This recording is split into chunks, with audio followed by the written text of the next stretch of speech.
Del Evangelio según San Lucas, capítulo 4, versículos 16 al 30. Fui a Nazaret, donde se había criado, entró en la sinagoga como era su costumbre los sábados y se puso en pie para hacer la lectura.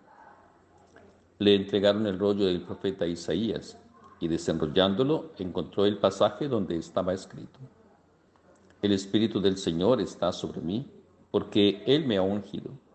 Me ha enviado para evangelizar a los pobres, a proclamar a los cautivos la libertad y a los ciegos la vista, a poner en libertad a los oprimidos, a proclamar el año de gracia del Señor. Y enrollando el rollo y devolviéndolo al que le ayudaba, se sentó.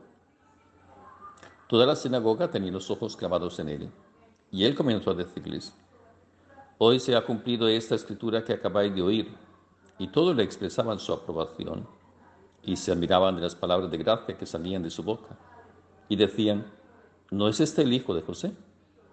Pero Jesús les dijo: Sin duda me diréis aquel refrán: Médico, cúrate a ti mismo.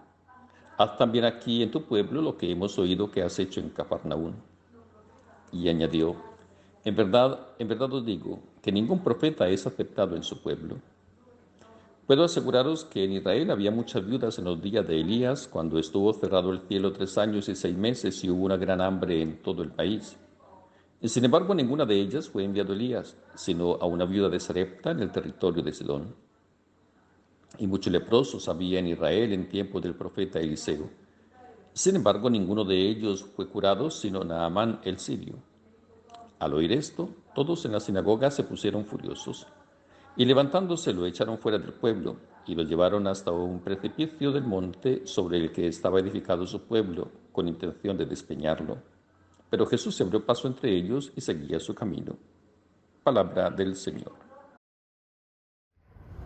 Si bien tomar distancias es necesario, es doloroso, a veces no somos capaces de comprenderlo, el Señor nos indica que también es indispensable volver al lugar de origen.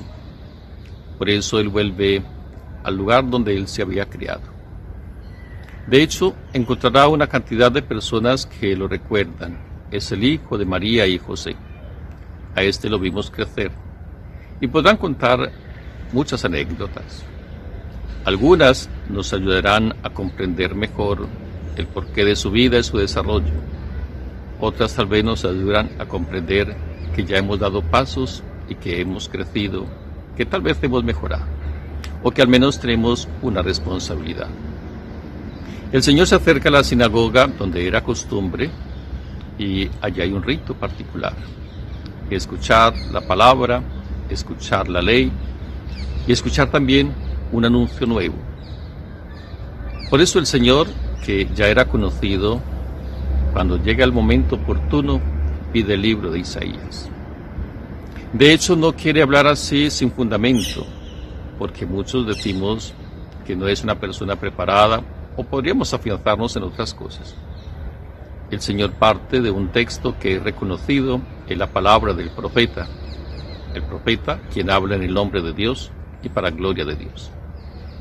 Pues ahora Jesús puede lograr este momento particular de revelación, de hecho, para quien esté dispuesto a la acción del Espíritu, porque es esa presencia nueva que el Señor ofrece. El Espíritu del Señor está sobre mí. Solo el profeta podía hacerlo, y no uno cualquiera. Ahora el Señor, valiéndose de las palabras de Isaías, podrá dar esta revelación y esta certeza a los demás. No es una historia, no habrá que esperar más. Hoy se cumple esta palabra que acabáis de oír. Muchos de nosotros hemos logrado hacer esas experiencias. ¿Era esto lo que el Señor nos quería enseñar? ¿Era esto lo que tendría que haber practicado? Era por esto que acontecieron tantas cosas. Volver entonces a nuestra humanidad, volver a aquellos que han estado en nuestro entorno, para hacer comprensiones que ya no nos ponen a nosotros al centro de la atención, sino que nos ponen en la tarea de acción.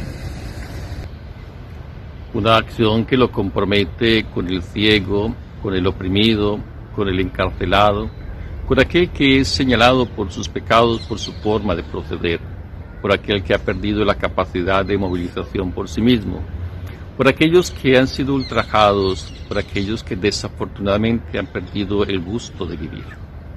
Muchos anhelan y piden sencillamente una presencia, una comprensión humana, y es lo que el Señor les garantiza. Esta humanidad que conocen ahora tiene el poder, tiene la fuerza, tiene la gracia del Espíritu, por lo cual puedo acercarme sin temor. Puedo venir a ofrecerle la luz al ciego.